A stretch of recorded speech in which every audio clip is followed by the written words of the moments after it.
reason we want to document this is because when we started here 10 years ago, we missed out that first time of documenting the journey of going from teaching in a park all day long, coming here and painting the walls, teaching again at night.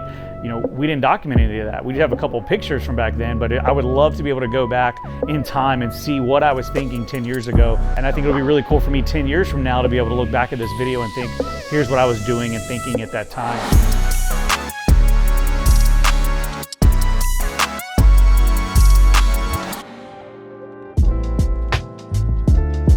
So this is where it all started for us. I remember coming in and there was tons of holes all over the walls. So we ended up filling all of them, painting ourselves, doing everything. And so what we did was we ran an outdoor workout at 6 a.m. and then an outdoor workout at 6 p.m. So we'd get up, run that workout in the morning, and then we would come straight here and we would paint, work, do whatever we needed to do.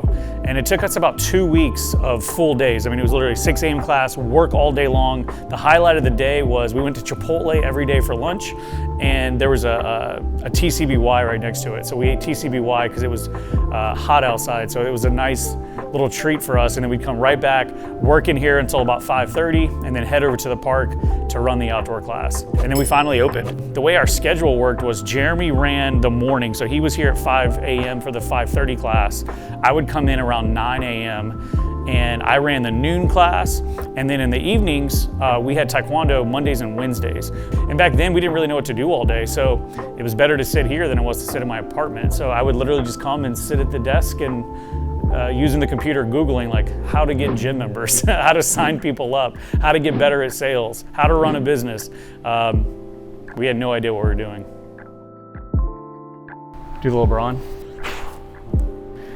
The kids that win space we have now is, I think the ceiling's like 50 feet, so it seems gigantic in there.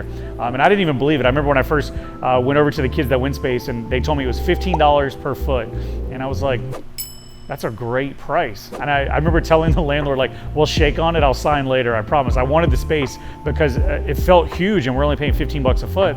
So we took it, but then we had our team go in there and measure it. And it was 3,000 square feet, but it seems bigger. But this space is 3,000 square feet, so it's the exact same size, but the ceilings make a huge difference.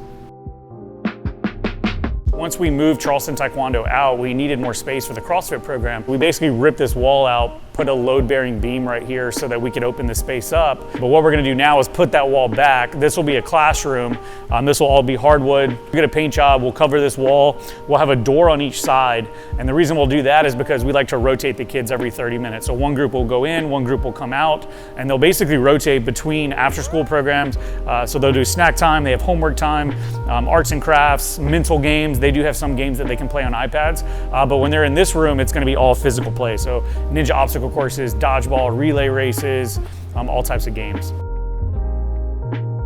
Our existing location that's been open now, you know, they have 150 kids in their after school program, but then they have another 40 on a wait list that we can't service. And we want to help our community. We want to offer great after school programs and summer camp options that are safe and fun for the kids, and parents know that their kids learning when they're not at school. So, you know, that's really the plan of opening Kids That Win here this close to one of our existing locations, is because we really do want to serve our community and help out any way we can.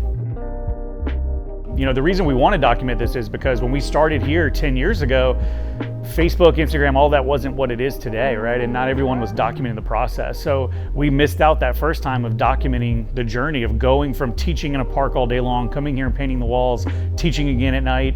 You know, we didn't document any of that. We have a couple of pictures from back then, but I would love to be able to go back in time and see what I was thinking 10 years ago, you know, sitting at the front desk, Googling how to sign up new members, to where we are today, 1,200 members, opening our 7th location. We got 4 more locations slated to open in the next 12 months. So I'd love to go back and see what I was thinking then, and that's the reason we want to document this. And I think it'll be really cool for me 10 years from now to be able to look back at this video and think, here's what I was doing and thinking at that time, here's what I was working on. And then ultimately, yeah, I'm a dad, and I think it'll be really cool one day for my daughter Olivia to look back and say, you know, my dad was out there chasing dreams, he was getting after it, and he was going after his goals. And I think that'll be a cool present for her to check out one day, to see, you know, dad back in time.